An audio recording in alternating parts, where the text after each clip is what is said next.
Panda wants to be in the video. You can't be in this video, Panda, because you don't write fanfiction. Yay! Good day, my little robins, it's me, Beth. Another week's gone by, which means another video. And surprisingly, I seem to be uploading on a regular basis. Don't know how long that will last. If you guys have ever read any of my fanfics on Wattpad, you will know that I can either upload regularly on a weekly basis, or I can go a couple of months without uploading. Anyway, yeah, today's video is a highly requested one, mainly from my followers on Wattpad. I'm going to leave a link to my Wattpad account down below, so go follow me and check out my own fanfiction. I'll also link my fan Tumblr account, which I'm going to regret linking, but that'll also be linked below. Anyway, I always get asked on Wattpad, how do you write your fanfiction? And I've decided that instead of answering people individually, I'm gonna compile a video of, 10 tips that I think you need to know to write fanfiction. By any means, I am not the best fanfiction writer. I didn't actually start writing fanfiction until June 2014. You might already know this, I might have already mentioned it in a previous video. And that was because I was reading the Zoella, Thatcher Joe, Dan is not on fire tag, and I'm being a creative writing student, I cockily thought that I could write something better. Enough about my fanfiction story. I'm going to share with you guys 10 tips I think will make you a better fanfiction writer. Apologies for the length of the video, because I ramble. Tip number 1 is read, and read some more. I can't stress enough how important it is, to read stories from the tag that you're interested in writing for, whether it's YouTubers, bands, anime, TV shows, films. You need to know what's out there so that you don't end up writing a story that, someone else has already written and then you get in a fight with the author.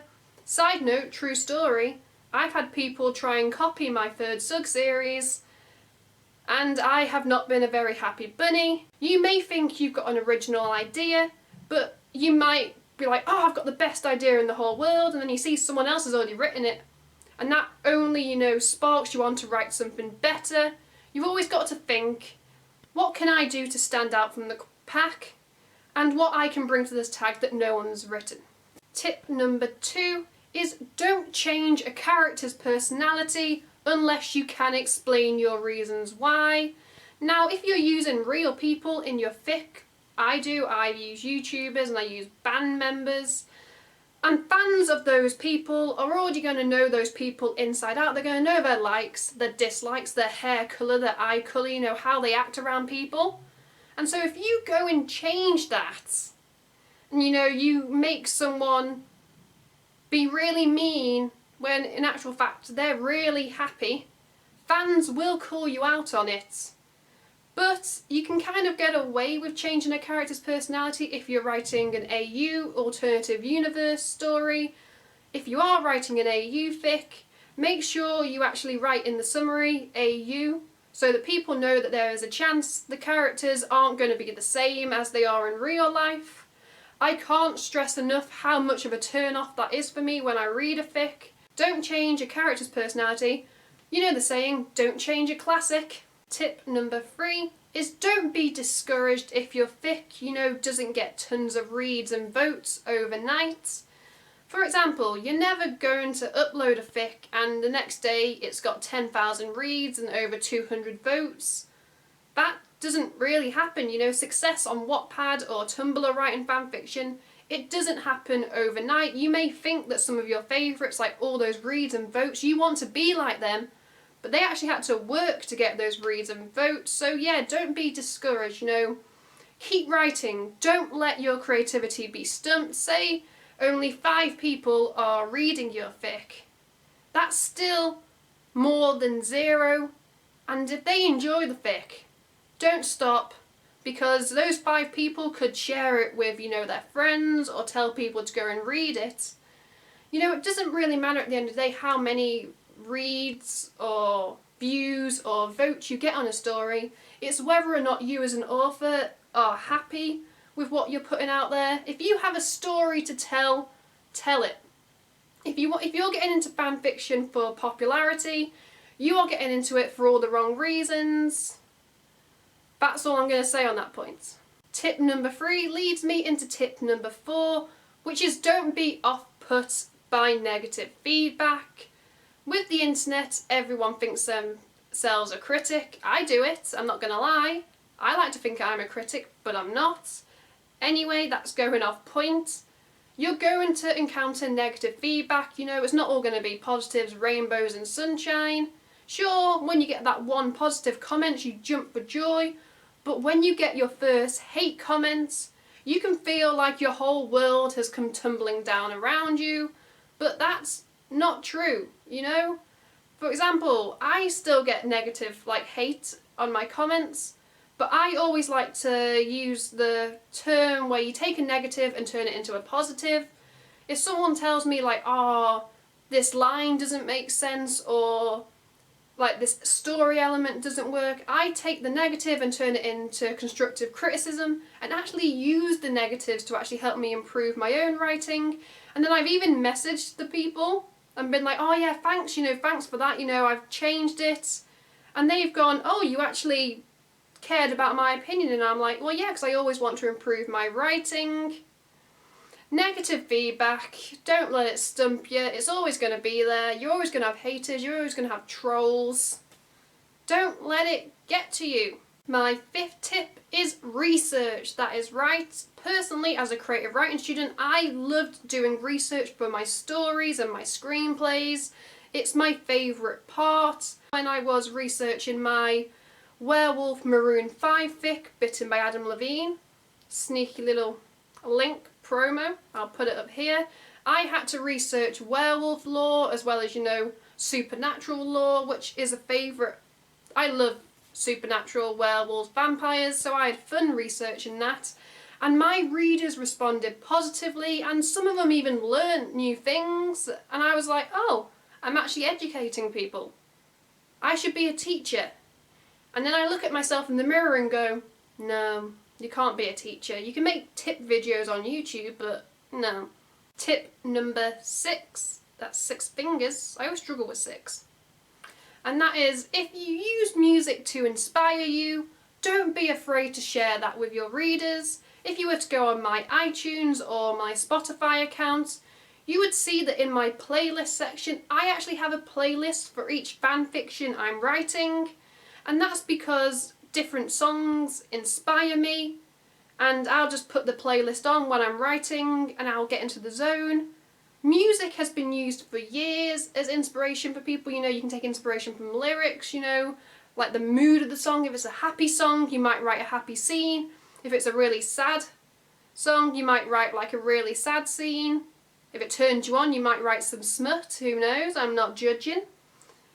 And I'm going to start doing this where I'm going to start sharing my playlists.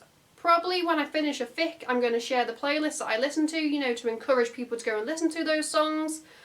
But for example, if a certain song or artist inspired a chapter in your fic, don't be afraid to link that song so that when your readers are reading that chapter, they can just click that video and they can listen to the song and they can see how it inspired you.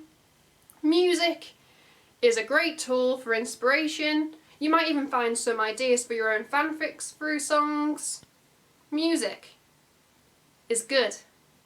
Tip number 7 is create a schedule.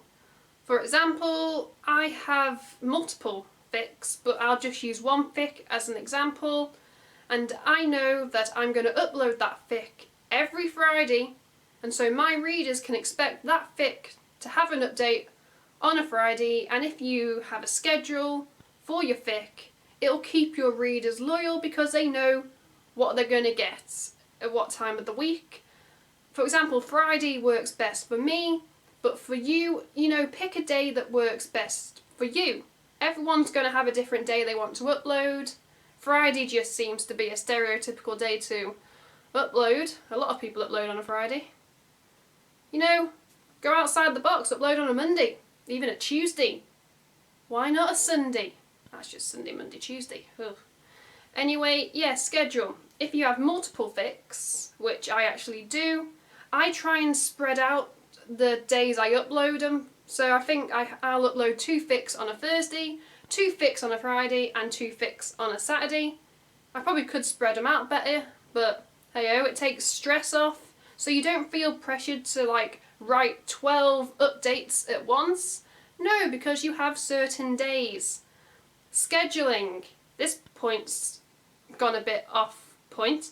Point or tip number 8 is, for God's sake, please write a summary.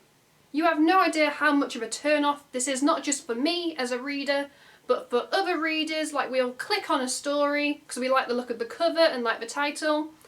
And when you click on a story on Wattpad, you get to a page and it shows you a summary. But the biggest turn-off is when you go there and the summary says something along the lines of, "Oh, I suck at summaries, but the story's good." Or it'll simply say, "Kellic smut." Excuse me, take the time to write a goddamn plot line. You only need a couple of lines. You introduce a couple of the main characters, the main storyline, if there's going to be a twist. It's not hard to write a summary. I know people that won't read a story because it hasn't got a summary. I won't read them, so even if a story's got thousands of reads and like thousands of votes, if it's got no summary, I ain't reading it. You don't need to add a lot to a summary. For example, I'm going to use one of my FICS as an example.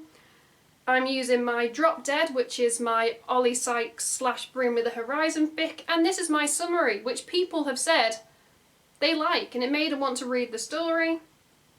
Cara and Ollie used to be best friends until Ollie met Hannah in high school and along with the rest of the band made Cara's life hell. That was 11 years ago, and as much as Cara tried to forget her old friends, she couldn't help but feel proud of their success. Cara now owns a tattoo shop in Sheffield and her life seems on track. However, Cara befriends new member Jordan and he lets her identity slip to the rest of the guys. Well, things go back to the way they once were. Ollie and Cara aren't the same people they were in high school. And what about Hannah? Cara has a favourite Bring Me the Horizon lyric, which is, "True friends stab you in the front." I introduced the 2 main characters, the storyline. It's not hard. It doesn't even need to be that long. I think that's one of my longer summaries. I do have shorter ones, but I just use that as an example because it's my most updated fic. Yeah, it doesn't take a lot of effort to write a couple of lines. Summaries. Write one.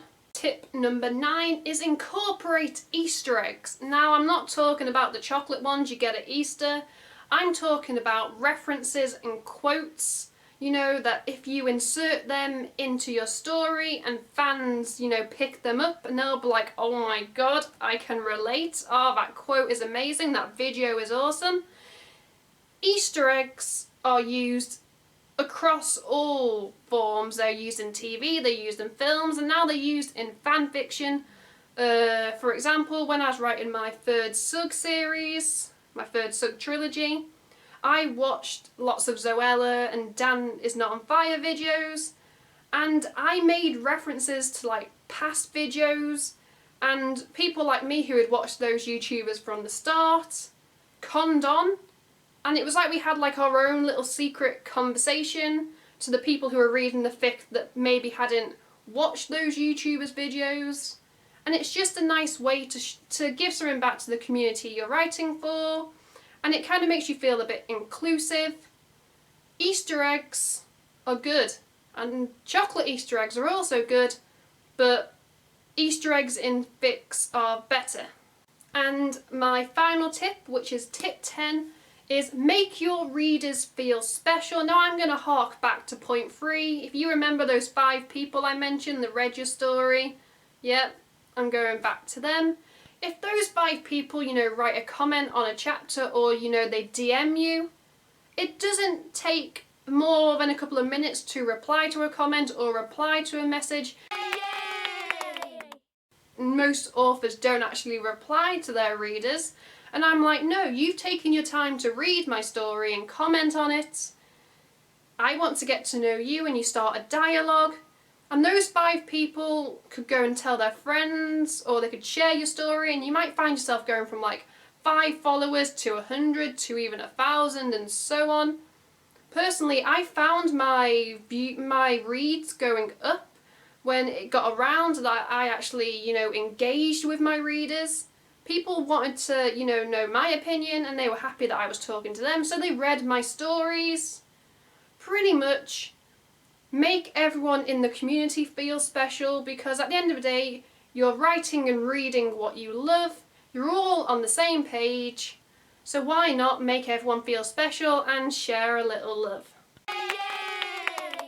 Anyway, yeah, I hope you guys enjoyed that. I'm really sorry for the length of this video. I just looked down, this is going to be really hard to edit, under 15 minutes. Wish me luck. Anyway, yeah, those were just my 10 tips on how to write fanfiction. If you guys, have any other tips you want to share, go to the comments. If you want to read any of my fanfics, I'm going to link my Wattpad and all my fics in the comments below. I'm not above, promos, self-promos. Yeah. If you guys want to ask any questions about fanfiction, feel free to ask me in the comments, or ask me on Wattpad, or ask me on Tumblr or Twitter.